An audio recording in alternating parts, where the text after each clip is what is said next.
Case 1. The WASP that took down a Boeing Dominican Republic, February 6, 1996. Bergenair Flight 301, Boeing 757, 189 passengers. Destination, Frankfurt, Germany. Everything set for takeoff. But there's a problem, a tiny problem, a WASP, one single WASP. She saw that airplane sitting at the airport for 20 days and thought, you know what? This tube looks like a perfect place to build my nest. And she did, inside the pitot tube. For those who don't know, the pitot tube measures the airplane's speed. It's like your car's speedometer, except if it fails, you don't get a ticket. You fall out of the sky. The airplane takes off. Everything seems normal, but the instruments start going haywire.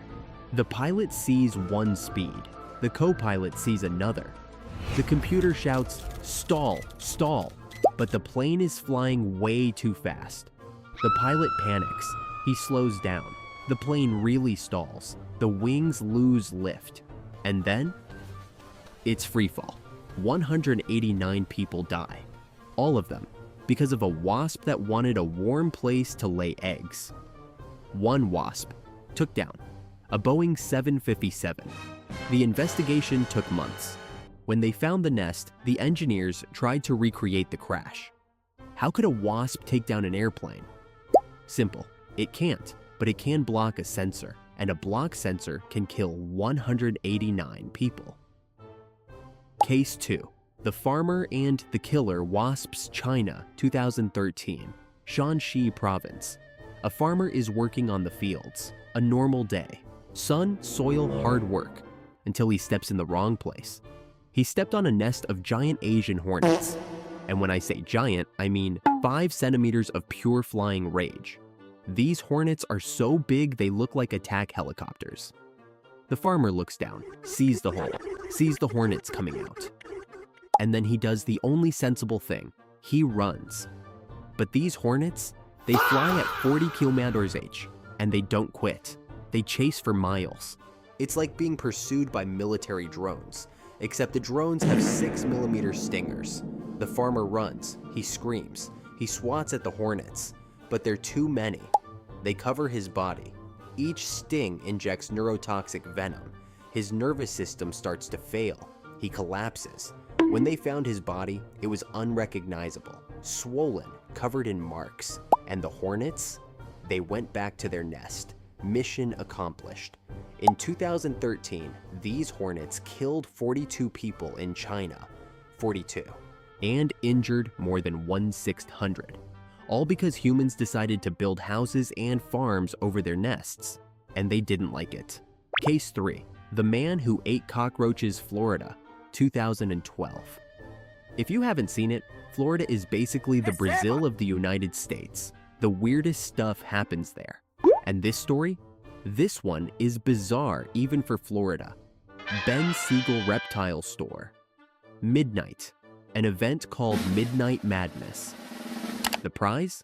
A beautiful, expensive, exotic python. The challenge? Eat as many live insects as you can. Cockroaches, giant worms, crickets. All raw, all alive, all gross. Enter Edward Archbold. 32 years old. Determined. Hungry. Idiot.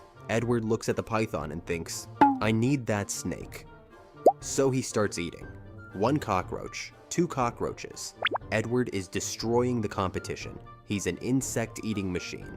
The other competitors drop out. Edward wins.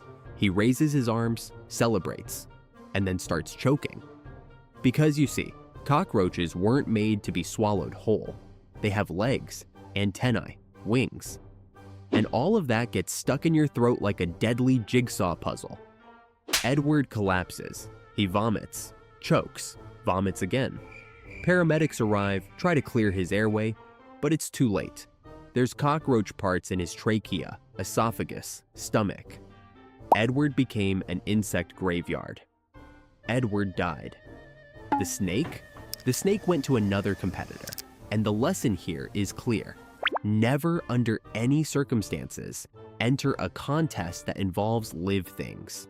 No matter the prize. It's not worth it. Never. Case 4. The nursing home invasion. Florida, 2001. If you think nursing homes are peaceful places, you've never been to Florida. Here, even ants are aggressive. And when I say aggressive, I mean fire ants. Meet Mr. Johnson. 78 years old, recently operated on, bedridden, barely able to move. He's lying there, in his bed, watching TV, when he feels an itch on his foot. It's probably nothing, he thinks. Fatal error, because it wasn't one ant. It was 500,000. An entire army of fire ants invading his room like it was D-Day. And Mr. Johnson? He was Normandy. Fire ants don't sting. They bite and inject venom. It's like being attacked by microscopic syringes with rabies. And the worst part? Mr. Johnson couldn't move. He was trapped in bed, watching his own body being devoured alive. When someone finally enters the room, Mr. Johnson is covered in ants. Literally covered.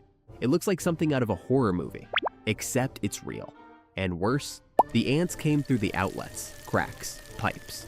They had a full-on invasion plan. Mr. Johnson died from anaphylactic shock. His body couldn't handle 2,000 simultaneous stings.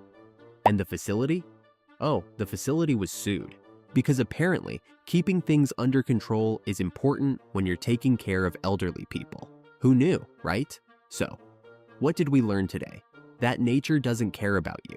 That small insects can take down giants. That sometimes the most ridiculous deaths are the most real. A wasp took down a plane with 189 people.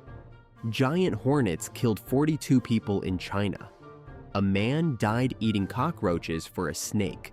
An elderly man was devoured by ants while nurses passed by in the hallway. Bees, ants, wasps, cockroaches. They don't have malice, they're just trying to survive. But when you enter their territory, when you provoke them, that's when, my friend, you become a statistic.